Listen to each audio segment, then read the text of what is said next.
Good afternoon, everybody. Welcome to season one, episode six of the Small Talk podcast here on this Friday, June 30th, 2023. I hope everyone is doing well, and I'm looking forward to our sixth episode today with our guests. And just one second, I'm going to bring on my co host, Anandi Carol Woolery. Hello. Hi, Hello, how are Chris. you? I am How are you? okay. I'm good. How are you? I'm okay. I'm a little bit tired, but I'm doing okay, and I'm really looking forward to this episode today. And thank you so much for arranging the guest and for letting us have the show at about 5 o'clock. That my pleasure. It worked out so beautifully for everything, and of course, my double pleasure because I understand you celebrated a birthday yesterday. So I'm glad you had a chance to, take some time off to work, doing what you love best. Thank you. And I did have a piece of carrot cake last night. I got it at the grocery store, and the Buffalo Bisons, they fed me a buffet for dinner, and I ate well, and I had a great time. And I did a lot of interviews, and got to watch two baseball games as well. And it was pretty well stress free drive going over there. So, and Oh, they're really good over there, and they gave me my official media pass with the team now. oh, what? That is a fantastic birthday gift. Oh my goodness! Oh yes. Congratulations, Chris. Thank you so much. And this is a passion of mine. And I love talking to people. I love asking questions. And that's why I love doing this podcast as well as my own. And I'm coming up to 300 episodes on my own show. And this one, we're coming up to 10 episodes by October. So hopefully we can keep this going as well. Yeah, absolutely. How are you doing? I am doing okay. A lot's going on. I know we were just meeting backstage a little bit there, and I might have seemed a little distracted, and that's because my two of my children are taking a trip. They're going to Japan, and just as at the end there, my messenger was going ding ding ding, and they were showing pictures of the plane. They boarded, and their flight will be taking off shortly. They'll be going to Japan. So Awesome. I'm proud of them that they managed to organize this trip on their own. But Mama is a little nervous, with her two young ladies, doing a trip on their own too, right? It's the motherly concern and pride at the same time. That's awesome. And we'll wrap this up quickly. How long of a flight is it out to Japan, anyways? Oh, I'm happily clueless about that. I don't know. Okay, I think we'll ask her guess. We'll ask her guess that, but Maybe I'm Debbie gonna knows. I'm gonna Yeah. give you I'm gonna give you the honor of bringing our introducing our guest, since you were kind enough to bring her on for today. So I'm gonna bring on our guest, Debbie Mann. Hello. Hi, Debbie. How are you? I'm great. How are you? Yeah, thank you for coming. My pleasure. Yeah, this is absolutely fantastic that you can join us. And Debbie, you are a person that wears many, many hats. Mhm. But today's hat, you'll be talking about creating canine connections that you run out of Kitchener, Ontario. I am. I have started this new little company. And as you can see, I brought my pack with me. There is the German Shepherd is Goldie. The pug is Buddy. They're my It's because you're mirrored, probably. Or my we're hiding. my husky is Goldie, and she just fell on the floor. And my dachshund is Orbit. So Oh, I brought my pack with me. very nice. I love it. I love it. Hi, Debbie. How are you? And it's This nice is to have you. great meeting you. Thanks It's for nice. having me. Well, thank you for coming on episode six today. I really look forward to learning about yourself and creating canine connections as well. Looking forward to talking about it.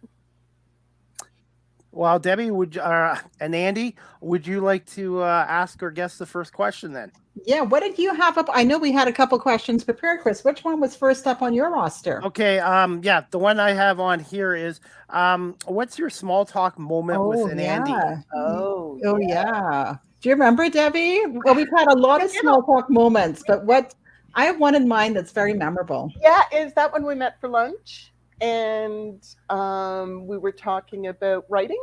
Was that the About one? writing. That is correct. Okay, Yes, yeah, yes. yeah. So I think you could talk about it better than me, Yeah, I feel but like I initiated I initiated the ranting, and you brought me down from the ledge. So mhm, what mhm. happened was I had, I love to write. I sort of at the time we were doing it, I was sort of just scribbling, but I wasn't writing seriously. And I had found out that my friend from high school had written a book, had published a book, but not only that, it was like she's from Trinidad and Tobago as well, and this thing was getting hailed, it was getting accolades, it was being nominated for all sorts of awards.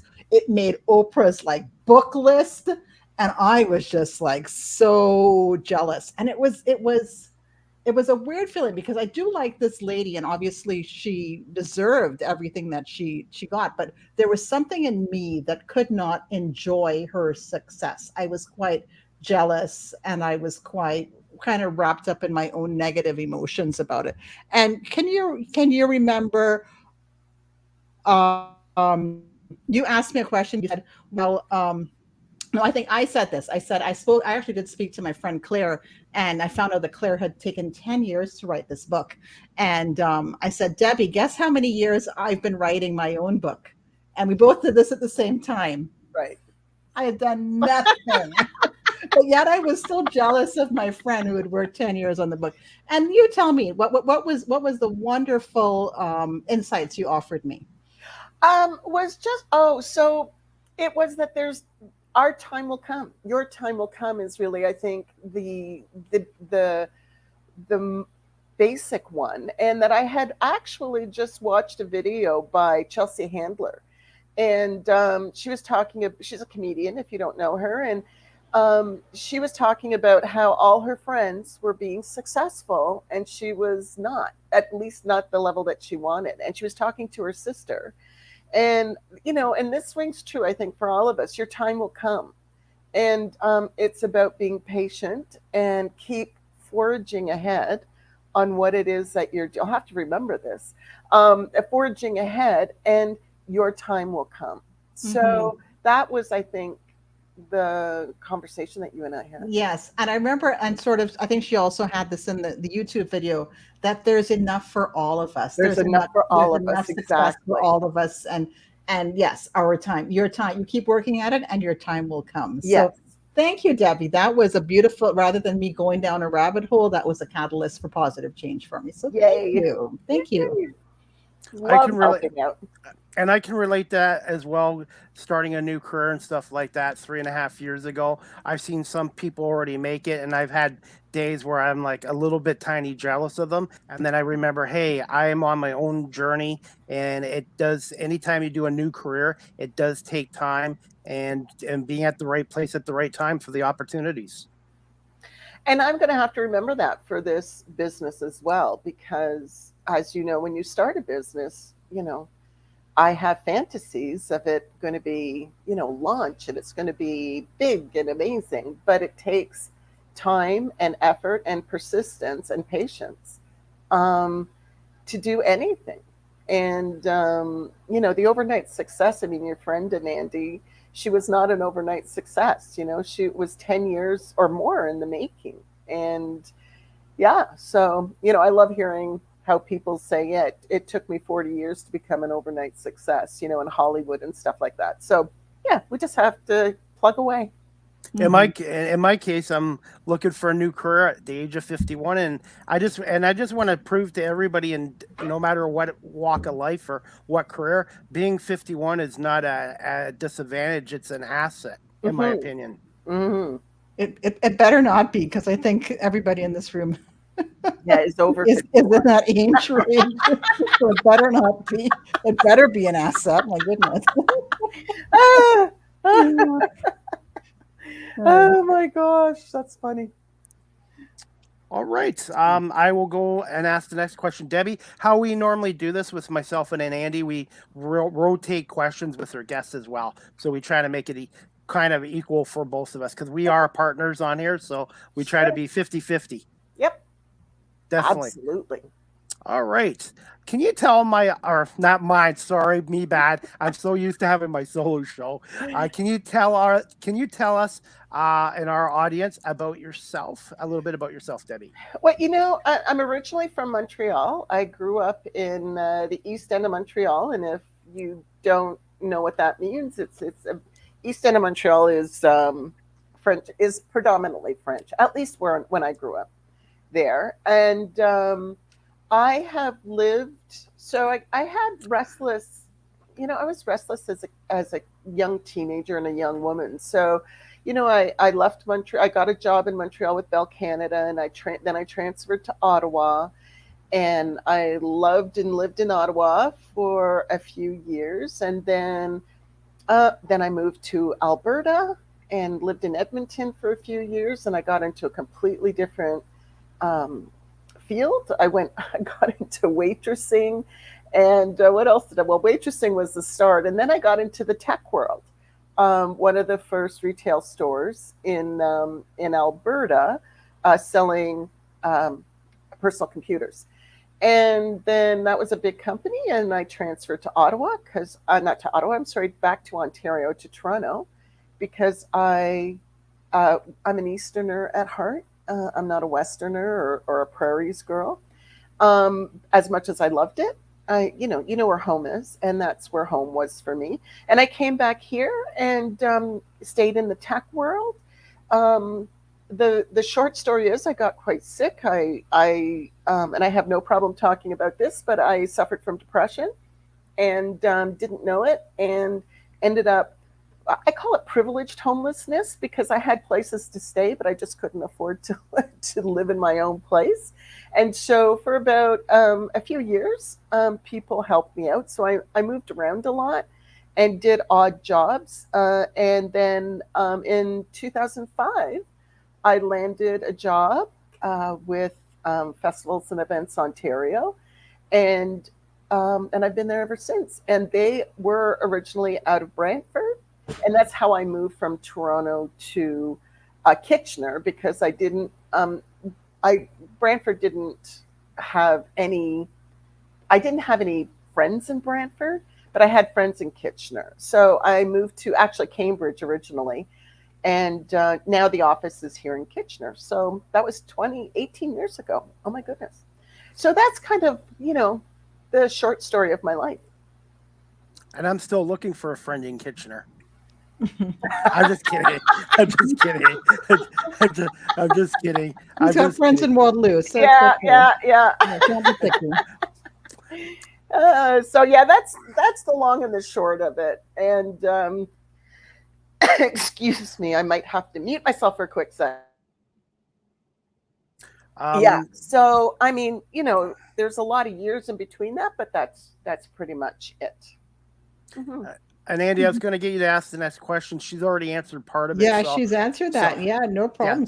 Yeah. So here we are. You're in Kitchener, and you have a steady job with the, I'm going to call it FAO, but it's Festivals and Events Ontario. Events Ontario. Yes. Yeah. And you took a little bit of a detour here. So you are involved with a program called Creating Canine Connections. So before we get into how that got started, I just wanted you to maybe give us some background on what Creating Canine Connections is about, and what sort of training or qualifications are needed if you want to go into this field. Sure. Well, Creating Canine Connections is I help dogs find humans to live with. I help dogs find humans to live with. And essentially, it's helping people to understand their personality, and if they are looking for a dog, making recommendations as to what dog breed would be best for them. But if they have their heart set, let's say they wanted a dachshund, right? But a dachshund is really not the right breed for them. Maybe a pug would be a better breed for them, but they want the dachshund. So it would be, okay, so this is your personality. This is the nature of a dachshund.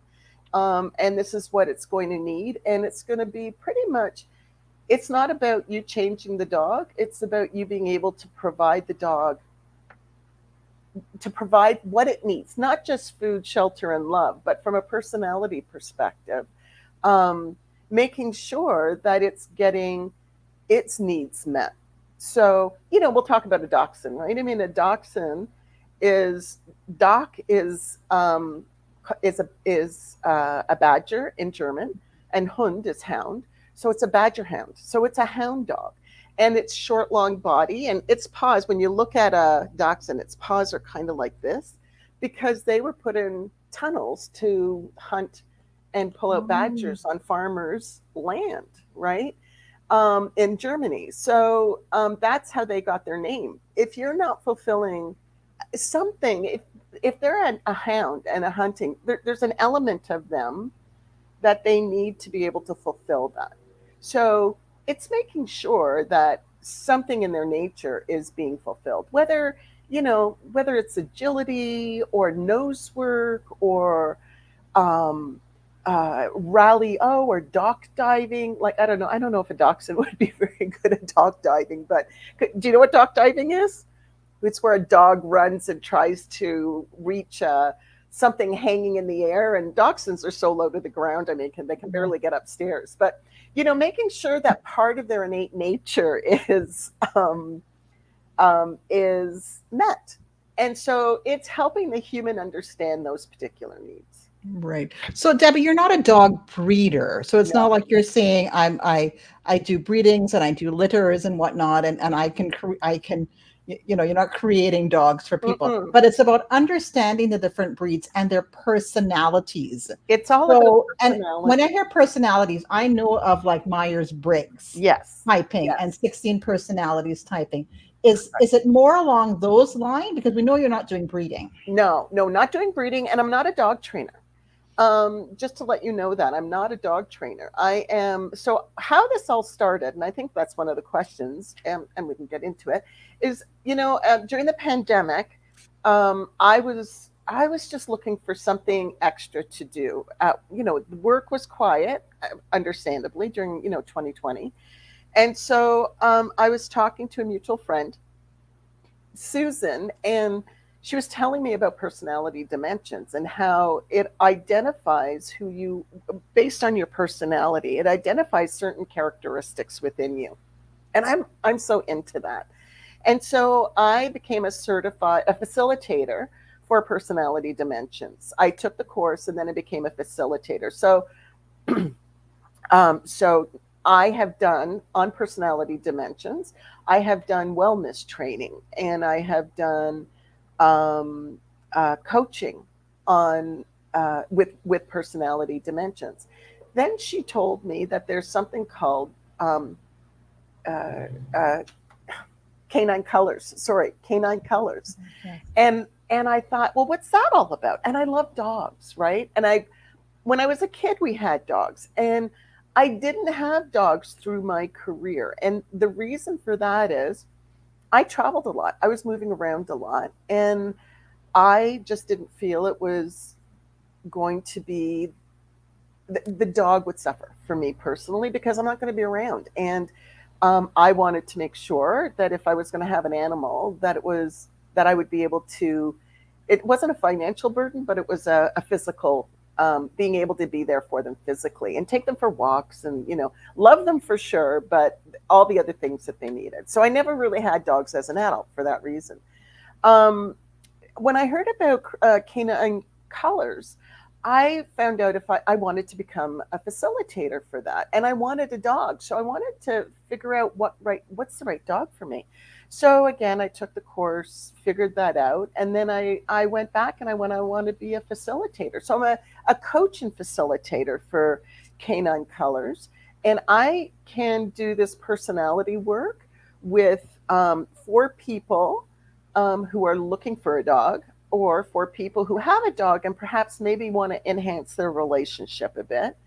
And I can work with vets and animal care workers, not from a team building perspective. So it's not so much, the dogs that they have, but more or less understanding who they are and helping to assist in team building within the organization that they're in. So, yeah. So, Chris, are you familiar with personality dimensions? Have you worked with that before? Well, I did volunteer work with the Gulf Humane Society for 9 years as a volunteer, and I was down there 5 days a week, 6 days a week, walking Mhm. dogs. And you'd see a lot of dogs brought back because people wanted them because they looked Mm. cute, and they didn't look at the dog's behavior. They did, oh, the dog doesn't like kids, they don't like other animals. And now the shelters, I know Gulf is really kind of tough on making sure the dogs, when they get adopted, they don't come back, because it's hard on an animal when they're in a home and then they're brought back to the shelter and put back in a cage. So I totally agree with what a lot of these shelters are doing nowadays, or dog rescue places, because people don't realize when you bring a dog in, they're a part of your family. And then when you kick them out of there and bring them back to another shelter or back to a cage or whatever, it is tough. And there are some dogs that do have issues and they need people to be able to work with them as well. It's Having a dog is like having another kid. It's family for Yeah. sure. Yeah. Yeah. And unfortunately, you can't reach, well, unfortunately, you can send a dog back to a shelter or let it go or kick it out of your car, in a field and drive off. Um, but you can't do that with kids, right? That's illegal. and, Oh, and okay. so, that my whole thing is to help people help them to choose the right dog for themselves and to help them understand um, what it is to own an animal, what it is to own an animal from a, a, a family perspective, but also financially. And that's all part of the program. That's all part of the training that I do. Oh, so good. So very holistic then. Yeah. I just to get the terminology out of the way. So I've done personality dimensions Mhm. at work. Okay. And so I think and I guess they're not just fixed colors. Sometimes you can be a combination of colors. So Yes. for instance, I'm blue green. Mhm. So what are sort of the four Four colors that personality dimensions has set up, which I assume is the same as canine colors. Yeah, it is. So there's organized gold. There is authentic blue. The orange is resourceful orange, and my husky who's on the floor is is green. And so those are the four colors. And all dogs. So people are categorized into four colors. And so are the dogs. The dogs are identified by colors based on breed and personality. Mm-hmm. Okay, good. And each color, so, in the personality dimensions world and true colors world, you are, sometimes you're, no, not sometimes, you are definitely a combination of colors. So you have your dominant color, which for you and Andy is blue, and your secondary color is green. So, excuse me. So authenticity is important for you, honesty, helping people, networking, helping people to find information. You're kind of the mediator of the colors. Green is knowledge. Greens need to know. Yeah. And if they're going to go into a field, they want to be an expert in that field. And oranges are extremely resourceful. And if there's a problem had, like their thing is freedom. So they're spur in the moment, they live in the moment. Um, and if there's a problem that happens, an orange is going to figure it out and get it done, and find the solution to it. And then the golds are the organized people of the group. They're the policies, procedures, the rules, the regulations, and they're the ones that keep us all in check, kind of like a German Shepherd. Oh, yeah, very good. Yeah. So, yeah, those are the four colors, but we can be a combination of them. So, and we say something in personality dimensions that we're all plaid, because depending on the situation in your life, you will pull from that color. So I am at work at Festivals and Events Ontario, I sell memberships, but I also organize our conference. So to organize a conference, you have to, project management is really helpful, which I have in my background. But lists, to-do lists, and tasks that need to be done. I am not good at to-do lists. That's not something that I naturally want to do. But for the job in the conference, I can do that for the few months and weeks, so that I make sure that I have all my boxes checked and make sure I've gotten everything done. So it's about, you can pull from the color that you need in the moment, but to live it every day is not sustainable. It doesn't feel natural, It, right? It's not no, energizing, no, right? it's Yeah, draining actually. yeah, It's yeah. exhausting. Whereas, a gold, that's, they love it because they can see what needs to be done, and they're able to check it off and move on to the next project. So All right. Well, thank you for giving us that background. So, Chris, I like the question that's up on our screen there. Maybe you can ask Deb for that, because I think she has a beautiful story on how her business got oh started. yeah. Absolutely. And one other thing too I wanted to add as well is whether you get from a breeder or adopt, I'm kind of the adopt guy. People, regardless of how they get a dog or a pet or whatever, they should always do their research and also make sure if their home is suitable for the pet as well. Because sometimes you get people that bring in a pet and then they have to bring it back because they live in an apartment or they live in a truck and it's not suitable for for the animal as well. So hmm great advice. absolutely. Okay, this second part of the question I'm going to ask you, Debbie, is what were some of the challenges of starting up your business, and what was the moment that put you on this path? Well, let me putting me on the path of this. After I did um, the True Colors training, um, I really wanted to do something with it, and I didn't really know. Like, I had my experience, but I wasn't sure how viable it was. Like, it is viable, but I kind of like to experience things and see how it works. So, so I will tell you, in 2001, I think it was 2021, I adopted a senior dog. So now I knew, based on my color and True Colors, that I should have never adopted that dog. But the minute I met her, I had met her 2 years earlier. She was a Bull Mastiff St. Bernard cross. She was 130 pounds. And to me, she was beautiful.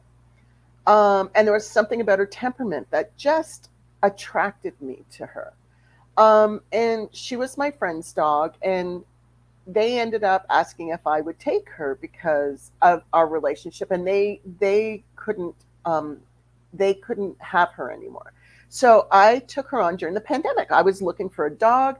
I refused to pay $3,000 for a dog from Kijiji or anywhere, and adoptions were hard. Anyways, her name was Paz, and she came up for me.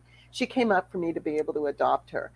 Now, about 6 weeks into our living together, and you sort of getting accustomed to each other and everything, I wanted to do an assessment on her. So I pulled out my book and I did an assessment on her. Now, I wanted a 130-pound lap dog. I wanted somebody who I could curl up to or give big hugs and, really do the lovey-dovey stuff with.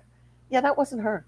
Not in the slightest. She told me that too, through when I would, hug her. She was extremely affectionate and she was always near me. But when she had enough of me pawing her, she'd get up and leave. And so once I did the assessment, once I understood once we got to know each other better, I did the assessment. I realized that she was what is considered a green dog. And green dogs are independent, they're thinkers, and they like their space. And they are a one person dog. like they follow one person. So you got to build your trust with them. So when I realized that, it wasn't my job to convert her to be my lap dog. It was my job to provide for her the space that she needed. So I started doing that. And, she's a St. Bernard. And St. Bernard, so a Mastiff is considered a guardian. So is the St. Bernard. They're considered both guardian dogs. And she did guard me. And honest to God, I've been single my whole life. And I did not know that I did not feel safe until I went out with her and went for walks with her. And all of a sudden that unconscious fear of of being single and walking down the street alone, it sort of came up, but but with pause, nobody came up to me because she was 130 pounds bull mastiff. And not everybody is as keen on big dogs as I am. So that was the one thing. Then I would take her for morning walks. Susan would come with me sometimes, and we would go for these morning walks where once I trusted her enough, I would take her off lead and let her roam the property. It was a conservation area. And I absolutely embrace the fact, because she's a St. Bernard, she loves sniffing. And we would be at Snyder's Flats. Now, I know a lot of people don't like the fact that there's a lot of off-lead dogs at Snyder's Flats, but it was 7:00 in the morning and, not too many people at that time. She would wander around Snyder's Flats sniffing everything from ragweed to goose poop. She would just check everything out. And there was a freedom for her in that. But when I called her, she came. But I just got such a thrill of knowing that she was using her innate ability, like her innateness of sniffing and stimulating her senses and guarding me. She really did. If something she didn't like, she'd be up by my side. So, I was a happy camper with her. Yeah. So that's one of the stories. The other one is I worked with a woman who had a Chihuahua, and now Chihuahuas are considered toy dogs and lap dogs, and most of them are. But this dog, she would allow her to sit with her, to cuddle her for maybe about 10, 15 minutes. And then she was off doing her own things. So when we did the assessment, typically a Chihuahua is a blue dog. She was a green dog because her temperament, right? Her temperament was independent. Her temperament was needing to figure things out, watch things. So my suggestion to her was get her some puzzles, dog puzzles. And there's a snuffle. I don't know if you ever heard of snuffle mats, but they're these mats that look all stringy, and you can put treats in them. And the dogs have to sniff and find the treat before they can get it. So it's stimulating for them, for their brain. So, and to not have her asleep next to her, because that's not what the dog wanted to do. Anyway, she did do that. I'm sorry, it wasn't a Chihuahua. It was a Lapsa Asu, I think. And it was Susan's sister. So she did all those things. She got a puzzle. She moved the dog's bed away from, close to her. And she said that the change in the relationship happened because of those few things. So that's what creating canine connections can do for us, is understanding your dog's needs and providing what they need versus what you as the human need. Does that make sense? Yeah, it does. I was going to ask you a quick question, Debbie, and then I'll let Anandi get you with the next question. Is how long did it take Paws to bond with you? Well, I understand I knew her for a couple of years before she came with me, but I think it took about 6 weeks. 6 weeks, because she was living in the same, before she came with me, she was living in the same apartment building that I was in. And so she didn't understand why she wasn't going and being with her other family. And so the good news was that we would go and visit, and that she'd come home with me. And I don't know if that was more confusing for her or not. We tried not to do it too much, because we wanted her to stabilize with me. So I would say about 6 weeks. I'm not, and she was 9 years old. So understand, she was 9, and Dave had done a great job of training her, and then yeah, it was just being consistent with her, and yeah, she would be really excited to see them, and then she started to get excited coming home with me. So, but it took time. So I'm not saying that all dogs it's going to take 6 weeks. It could take longer, depending on who the dog is, and you got to be prepared for that. Mm-hmm. Absolutely.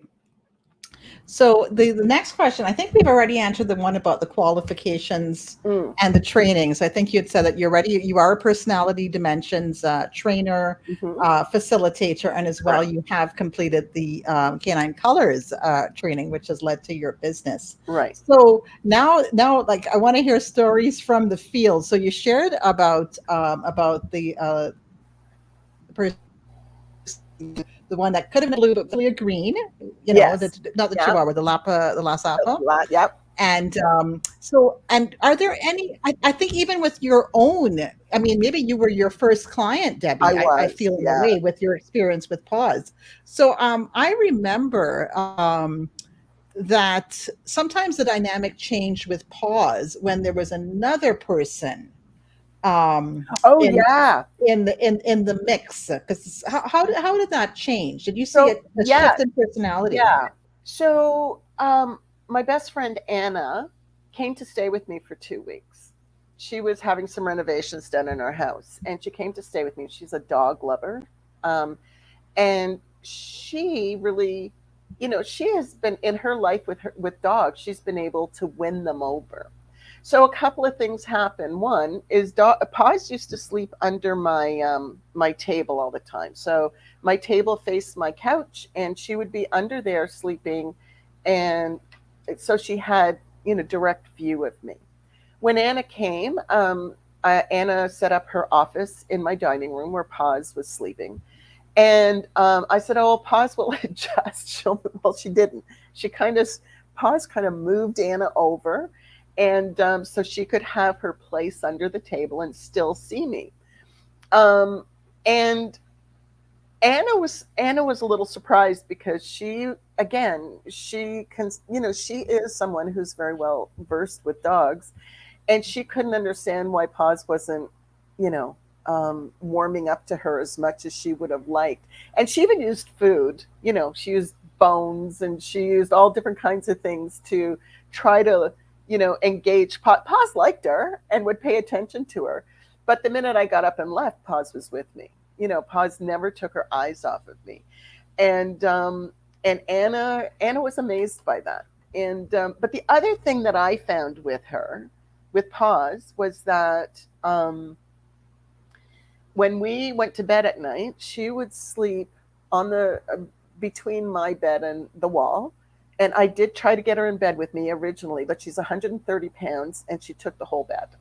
And she didn't like it, which was fine, because you didn't like it either, Debbie. I didn't like it either at all. And so she would sleep beside me, and her head would be where my head, at the top of the bed, right? So that's where her head was. When Anna came and stayed with me, she shifted. She slept. She turned around, and she had her head at the foot of my bed, because she wanted to make sure that nothing was going to happen, and that she was there to be able to respond. At least that's my interpretation of it. And so that was that. And that actually really, it really surprised me. And there was another time I must have been having a nightmare or something, that Paws woke me up. She got up and she nudged me to wake up. So I don't know if all dogs do that, but That was my first experience. Right. But you think maybe that might have been the blue aspect of her person. Was it like maybe the blue aspect of her personality? Well, she didn't have blue. She was sorry. What's her color again? She was green gold. Green So gold. she Okay. was a green gold dog. So Right. bull mastiffs are green and Saint Bernards are gold. Okay, so maybe it was the Saint Bernard Goldie part that was coming out that says, "I got a job. I got a job, and I got a rescue." My ancestors went up in the Alps and brought brandy for the people stranded in the snow. Yeah. So that's what we learned in cartoons, anyway, right? But, they were Saint Bernards.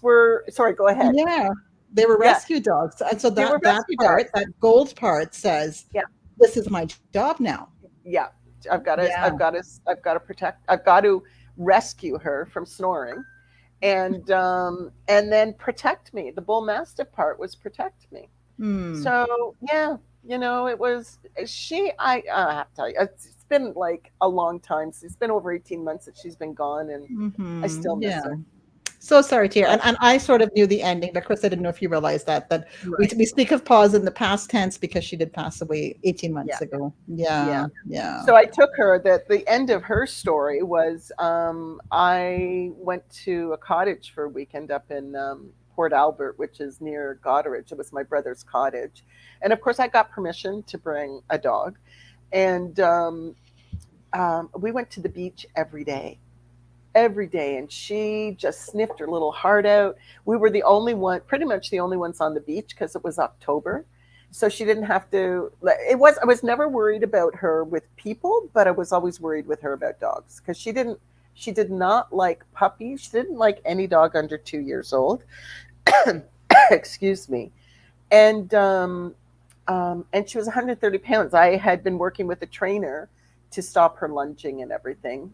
Because again, that's the other thing about owning a dog. You have to be responsible and make sure that you can manage your dog, and that you're not getting yourself into trouble. So we went on the beach, and she roamed the full length of the beach. Again, Susan was with me, and Susan's more playful than I am.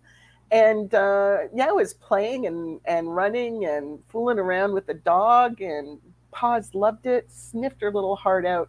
And then I had to bring her home because she had cancer. She had she had cancer in her mammaries, and she was a breeding dog in her youth, and it had got the best of her. So I had to bring her home from that holiday and put her down. But broke my heart. But best memories ever. That's the hardest part of having a pet. Yeah. And I've gone through it many times, and it's real hard and really emotional because they are such a big part of your life, and to me they are family. And sometimes, the majority of the times, I'd rather be around dogs and animals than people. Not that you guys are bad or anything, but it's really an emotional time. And again, I'm sorry for your loss. Oh, thank you. I had 2 cats. Anandi knew one of them, Tippy, but it was Tippy and Toby. And I lost them. We were together. I mean, that was a big foster fail. I was, looking after these 2 cats for a friend of mine. And on the 3rd night, Toby came up onto my bed, laid next to me, put her paw on my cheek. And all I went is, oh my God, I'm so done. I've got 2 cats and I don't know how to take care of cats. So anyway, and they just filled my life in my apartment, and they followed me around like a dog, so whatever room I was in, they were in, and so, I miss them terribly too, but I had pause. Definitely. And the next question we'd like to ask you, Debbie, is what's next up for creating Canine Connections? What's next? So I guess one of the things I want to start doing too is I love doing podcasts, surprisingly. So I didn't know that, but not a podcast. I'm not a podcaster that can talk for an hour on my own. That's just not, I can't do that. But I'd want to look like kind of what you 2 are doing is bring guests on and talk. And that's the format of my other 2 podcasts is I bring guests on and talk. So I'm considering that. I'm writing uh, a sort of a speech so that I can go and talk about this and tell people what it is that about this whole journey, not the journey itself, but about canine connections and how it works. And then we'll see. And then, getting clients and helping them, the whole purpose for me is I really want to work with women specifically. It's not exclusive, but with women specifically who are looking for a dog, and just giving them the information, because I really do believe that you're meeting yourself through this work, and you're meeting your dog, because you're getting to know yourself better. And the only thing I can say is that I spent much of my life wanting to be like other people. So I'll use Anandi as an example. Anandi, to me, when I met her, she had this calm, cool demeanor. Not cool as in, hey, I'm cool, but there was just something very calm and soothing about Anandi. And there was some logic that she has. And I can be a wingbat. I can be all over the place. And I loved that calming nature of hers. Mm-hmm. And I would strive to be that. Well, you know what? That's not who I am, right? I mean, my friend Anna, who I talked about, she's a visionary, and she's green, and knowledge is her thing, and she's a visionary, and she can see the bigger picture, and she's a big list person. And I wanted so much to be like her, as opposed to embracing who I am. And who I am is good. It's great, actually, but all the personal development that I didn't help me to understand my particular characteristics. I was always trying to be somebody else, as opposed, I don't even know if this makes any sense, but I wanted to be more like Anna. I wanted to be more like, Anandi. I wanted to be more like Susan. And as opposed to embracing, my character traits and the greatness of those character traits. And that's what Personality Dimensions did for me. And that's what I want to have happen with Canine Colors. I want people to meet themselves and then be armed with information about the breeds that would be best for them, or a mutt, or adopt, whatever. But, give them information about the whys and the wherefores of the dogs, so that when they go out to get a dog, that they at least have knowledge. Right. About, Chris, I think about, online you can go and say, what's the best dog for me? And you can answer some questions, and it'll say, oh, Labrador would be good for you, or, French Bulldog, or whatever, or a German Shepherd, or, a pug. But they don't tell you why. And and then it's up to you to go and find out the information about that breed. But why is that dog best suited for you? And why would a Bull Mastiff St. Bernard cross not be suited for you? So, and I will say that if Paws had been 5 years younger, it might be a different conversation, right? Because she would have still been prime. Personality, yes. Right? It's not the breed, it's the personality. Exactly. Mm-hmm. So I still think she would have been green, but I don't know if she would have been as cool, because she was a really cool dog. She was a really low-keyed, low-maintenance dog. So, but who knows? I don't know. Who knows? Yeah. I was going to mention now, in terms of your business and growing your business, I know you're ready. You're pounding the pavement, and you were at Wienerfest on Saturday. How did that go? Oh my God. I have never seen so many wiener dogs, so many dachshunds in one place, and so many different sizes. And they are so close to the ground. Oh my God. I knew they were, but it was fun because there was, there wasn't just dachshunds there. There were people were just bringing their dogs, and so there were. Is it cane corsos? I keep getting that one wrong. But anyways, dogs that were bigger than people. There was an Irish wolfhound. There were boxers. There were all kinds, labs, goldens. But it was so much fun because people were coming and they were dressing their dogs up. It was hysterical to see, the outfits that people were put. There was a peacock. One of the dogs was dressed as a peacock. It was hysterical.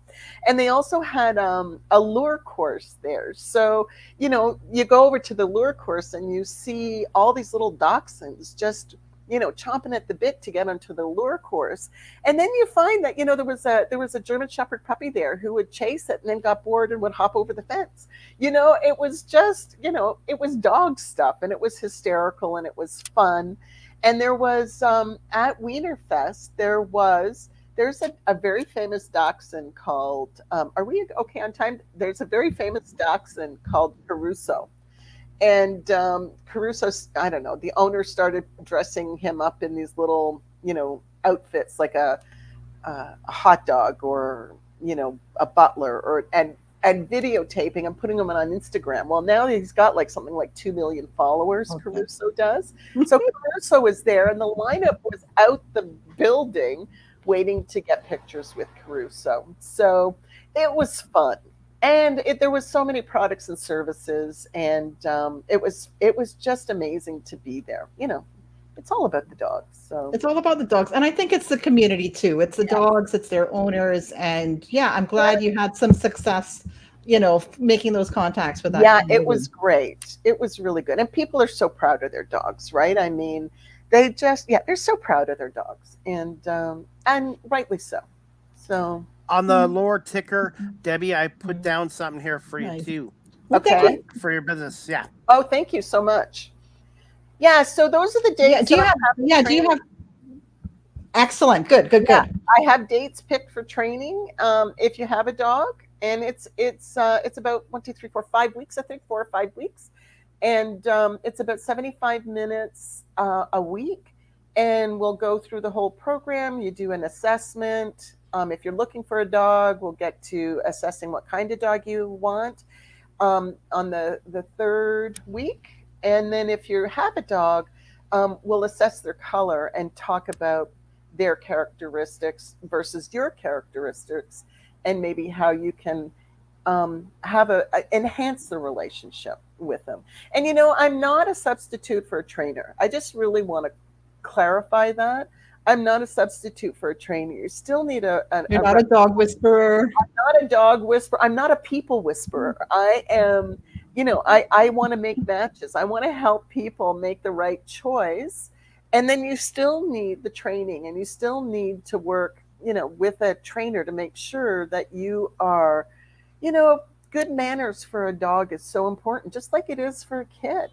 So, And and sometimes if we don't know how to do it, we need to get people to help us show us how to do it. So, and I put your email address in that ticker as well. Wonderful. Thank you so much for that.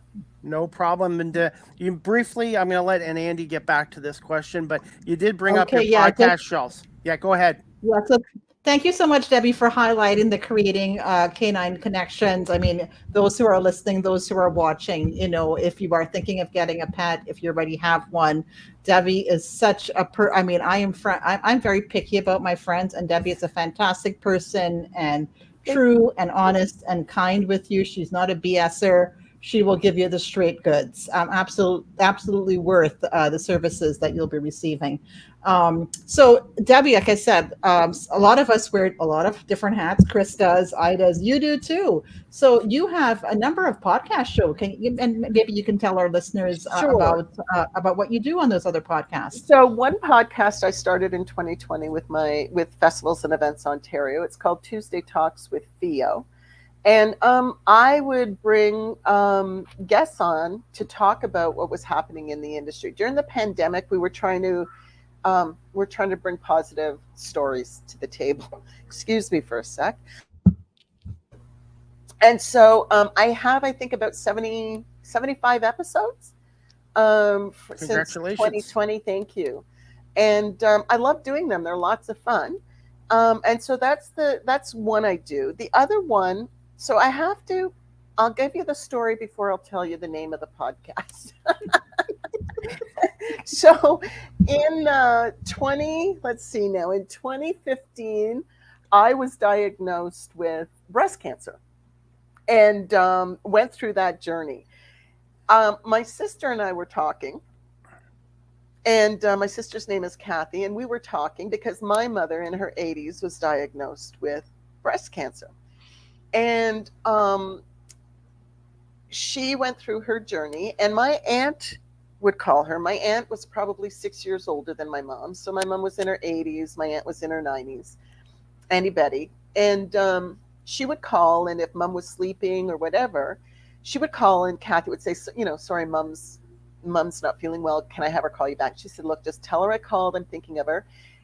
And to say this to her, well, okay, so now I'm going to say it. It's called just tell Tina to keep her pecker up. Now, for North Americans, it sounds not, it sounds exactly what it says. It sounds lewd. It sounds lewd. But thank you. I was trying to find the right word for that. But my mom and my dad are first generation Canadians from Britain. And so in Britain, keep your pecker up means keep your spirits up. Keep going at what you're doing. Don't get down on yourself, and keep moving forward.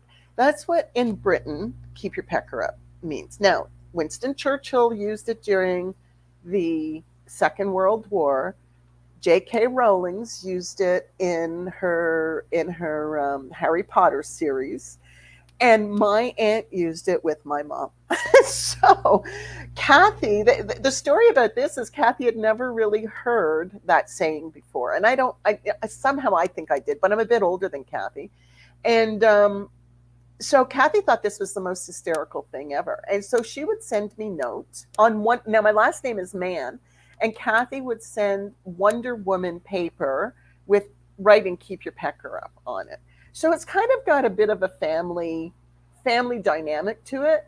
So when I had cancer, so now I had cancer, went through the treatment in 2017. Towards the end of my treatment, I joined a dragon boat team. And dragon boating is the official sport for breast cancer survivors. And so I went in 2018, a second year in, I went to Italy every 4 years, there is a world regatta for breast cancer survivor. A regatta is a dragon boat, is a boat race. And I was one of among 3,500 breast cancer survivors. And it was so moving, and the stories were remarkable. And I came home and I thought, oh my God, I need to, if nothing else, just get our team's stories talked about. And so that's how that was born, the podcast. And the name was born out of, with respect to my mom and my Auntie Betty and Kathy. So, yeah. So those are my two podcasts, and I got to see how I'm going to do a third podcast with creating Canine Connections. Where can our audience follow and find your podcast shows? For Tuesday Talks with Theo, if they go on YouTube and look up Tuesday Talks with Theo, it's under Festivals and Events Ontario. Yeah, Theo is FEO. Oh, yeah. Yes, FEO. I call it Theo. Other people say FEO. So it's Tuesday Talks with Theo on YouTube. And there's everything from technology to event planning to risk management. So there's a lot of information there. And then the Keep Your Pecker Up is on Apple and Spotify, and all the normal ones, and all the ones that I've got them registered in all the podcast homes. And if you want to hear the story and have a good laugh, look for the one that Auntie Betty made me do it. That's me and my sister talking and laughing about just our laughing as a family. So yeah, that's it. All right, we just got a couple quick more questions to ask you, Debbie. What are some fun facts about yourself and creating Canine Connections? Fun facts about myself. I've got. I think I got a good sense of humor, and I care about people. I really do. Creating canine connections is, you know what? Creating canine connections is, some people think that I am reading dogs and their spirit and telling you stories, and I didn't realize that when I came up with the name. That's not me. I just consider myself an ultimate matchmaker, an ultimate MUTT matchmaker for humans and dogs, and I love doing it, and I love talking about it because dogs are fun. Dogs can be fun. Yeah. And I can I share 2 fun facts about Debbie? Yes. Debbie is an international athlete. Oh yes, I am. I didn't forget Debbie. Yeah. Yeah. So with the dragon boating, there was a regatta or some sort of championship in Italy. Florence, Italy. Yeah. And you were part of that. Your team went over. Yes, and our coach called us international athletes, and I'm owning it. Yes, you are. And the second fun fact, give me 30 seconds here, is fell down. Here we go. So Debbie. Yes. So you know what this is, Debbie? Yes, I do. Were you part of the knitting that did I this? was not, but I was part of the selection of the wool. There you go. So this was Debbie and a bunch of friends. Like, she is such a good friend, brings people together and communicating. So this was a quilt based on a pattern that Lucy Montgomery, Anne of Green Gables writer, had knit her, like 100 years ago, had knit an Afghan based on this pattern. And Debbie and team, which I think include our mutual friend Susan as well, found the pattern, found the wool, and were able to recreate an heirloom Afghan for me. So she's an amazing sourcer, and she gets things done. Yeah. That's another fun fact about Debbie. Yeah. Well, and now that you bring the quilt up, I do something called Zentangle. So I'm a doodler and love that. And I've also started doing Japanese paper cutting.